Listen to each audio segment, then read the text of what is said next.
How do I set realistic fitness goals as a beginner? Well, guys, the way that I'd approach this one is going to be the same as how I'd approach every other area of my life. I wouldn't say be realistic, I'd say be unrealistic to what society and everyone tells you is possible for your life. Go and set the goal that you actually want to achieve.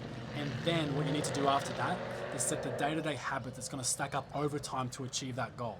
So where I always say to my guys, man, I say write up a list of all of your goals, like whether it's going to be long-term, short-term, everything in between.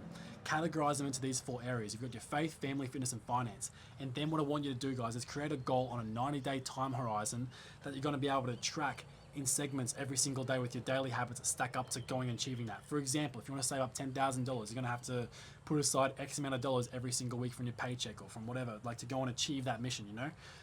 If you want to go and lose 10% body fat in that amount of time, we have to figure out how is that possible? What are the right amount of calories, carbs, proteins, fats? And you go and check out my video for how to do that. You know, you've got to go into this not blindly, but also not overcomplicating to the fact that you don't take action.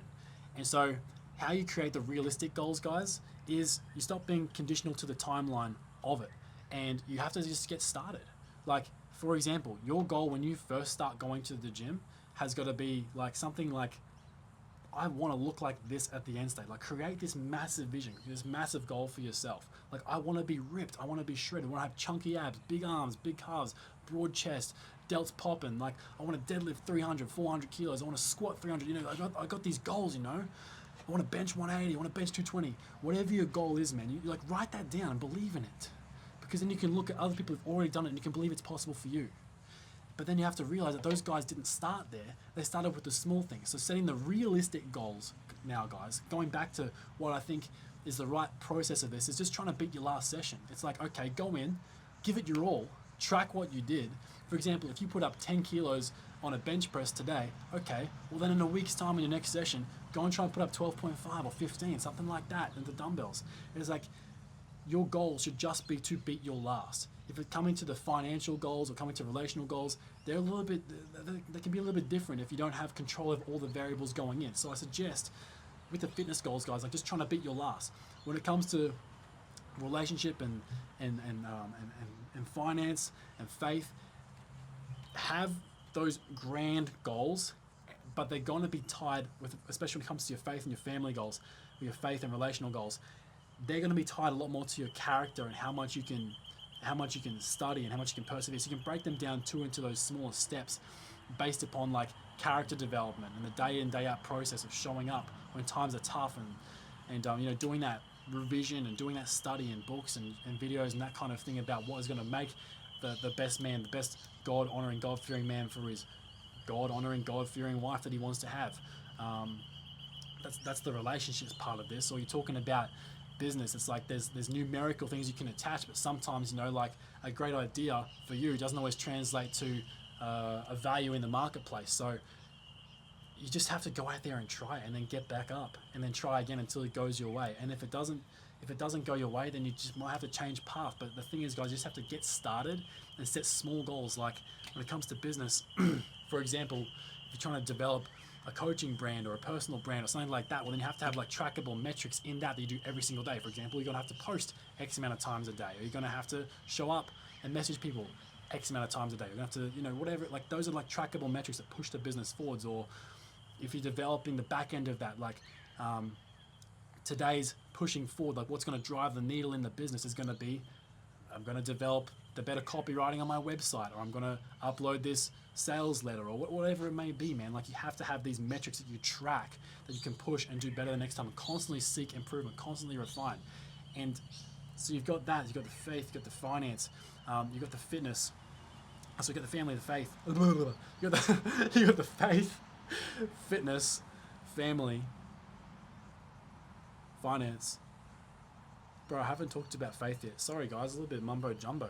But talking about the faith, man, that's probably the one that's just going to take a lot of time to develop the goals in. But again, you can like the big goals. And what is the goal for that? It's like is being close to Jesus as you can be, and being most like Him, leading others to heaven, man. That's the goal. There is creating disciples and sharing the love of God throughout the world. How do you track that? There's infinite amount of people going to come through generations. So how you can ensure that you have the success in that endeavor is by being the most God-honoring person you can be and being like an example of God's love to the world.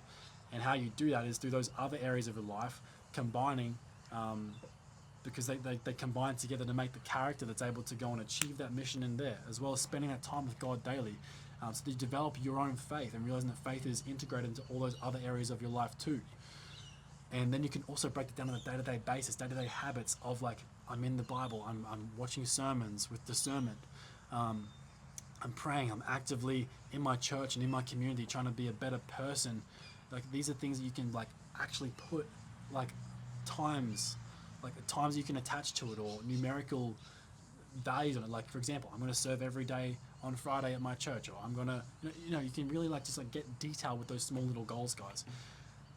Go and watch my goal setting video, go and watch like my mission statement video, my why video. They all come together as a process, guys, where you can really like harness where you want to go and combine it with like getting rid of the sin and getting rid of the bad things that are going to knock you off that path.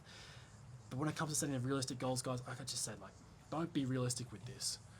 Be realistic only in the sense of that, like, where you're at is a start point, and the start point is different for everyone. And then you just show up and try and beat your last. And if you fail, you get back up. That is how I would set those small goals.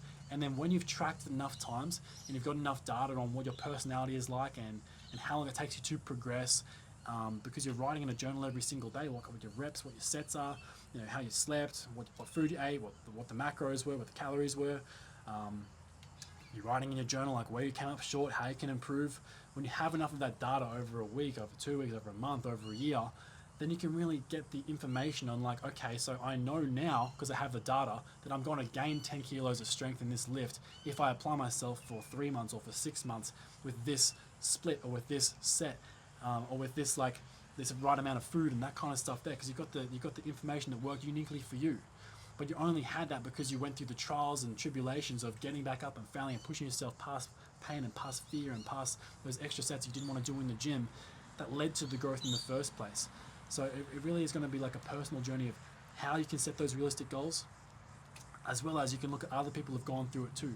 So for example, guys, like, you can look at like what rates of fat loss are. You can look at, you can make calculations, you can make an educated guess, but it's only going to be a guess until you go and do the work. So just get started, set the small goals of like just getting in the gym first, just showing up for the daily process and building the habits.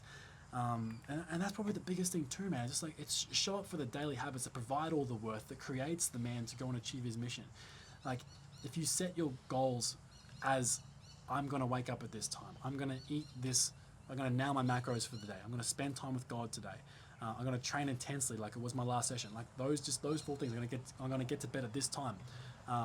You make those progressive habits your goal, and then you execute those things. I really find that everything else falls into place. So daily habits are focused on them, knowing where you're going, knowing why it has a value and a purpose and a reason to you, and then it's all going to come together, man. It's really that simple. So stay on it, and thanks for watching.